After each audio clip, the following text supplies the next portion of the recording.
Hello friends, మనం ఇప్పుడు అన్నమయ్య జిల్లా రాయచోటి మండలం దూలవారిపల్లె గ్రామంలో అయితే ఒక పురాతనమైనటువంటి మూలరాయిగా ఈ ప్రాంత ప్రజలు ఈ రాయిని అయితే పూజలు చేస్తుండేవాళ్ళు.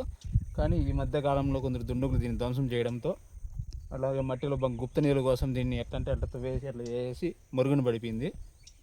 మేము ఇప్పుడు ప్రస్తుతానికి అది ఏంటా అని చూసి బయటికి తీస్తే దీనిలో ఒక విచిత్రమైన భాషలో అయితే లిపి అయితే ఉంది. ఇది తమిళ భాష ఉండొచ్చు బహుశా. పైన శంకు చక్రం అయితే ఉన్నాయి. ఇది ఏందో కనుక్కొని త్వరలోనే మీకు ఈ డీటెయిల్స్ అయితే చెప్తాము. అంతా ఇటువైపు గడ్డంతా కప్పబడిపోయి ఆ దుండుగులు చేసిన పనికి ఆ లోపలైతే రాయి అనేది పడిపోయింది. మొత్తం దీన్ని క్లీన్ చేసి దానికోసం ఆ రాయిని బయటికి తీయడానికైతే ఇప్పుడు మేము పూనుకున్నాము. ఇక్కడ ఈ చుట్టుపక్కల ప్రాంత ప్రజలు, రైతులు మనకు సహాయంగా అయితే వచ్చినారు. మా ఊరి వాళ్ళే అంతా, మా ఊరి గ్రామస్తులంతా ఇప్పుడు తలా చెయ్యి వేసి దీన్ని బయటికి తీయడానికి అయితే ప్రయత్నిస్తున్నాము. ఈ ప్రాంతం దగ్గరలోనే గొడుగుబండ అనే బండ కూడా ఉంది. అక్కడ వింత శబ్దాలు పలికే రాళ్ళు కూడా అయితే ఉన్నాయి.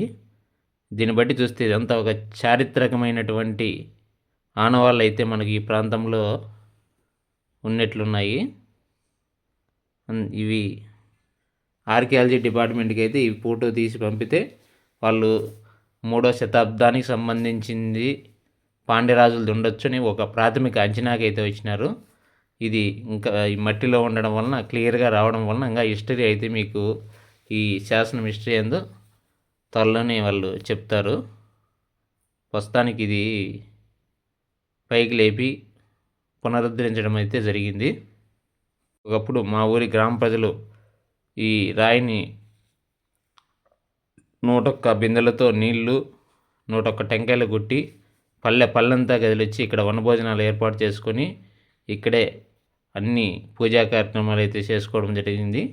కాలక్రమేణా ఇది దుండుగుల బారిన పడి ఈ బంగారు ఉంటుందని ఇది శిథిలం అయిపోవడంతో అందరూ మర్చిపోయినారు దీని గురించి.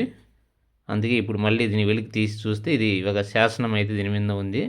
అందుకే మేము దీని గురించి పూర్తిగా తెలుసుకోవాలని, ఈ ప్రాంత చరిత్ర ఏమిటో మొత్తం కనుక్కొని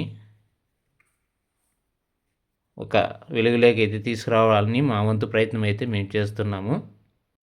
ఈ ప్రాంతం యొక్క దగ్గరలోనే ఒక బండకైతే ఆదిమానవులు గీసినటువంటి చిత్రాలు కూడా ఉన్నాయి. అంటే ఈ ప్రాంతం ఎంతో పురాతనమైనదిగా మనము అర్థం చేసుకోవచ్చు. రాయచోటి నుండి కోతవేటు దూరంలో అయితే ఈ దూలవారిపల్లి గ్రామం అయితే ఉంది. ఈ గ్రామానికి ఇంత చరిత్ర, ఇంత పురాతనమైన శాసనం ఉండడం చాలా గర్వకారణమే.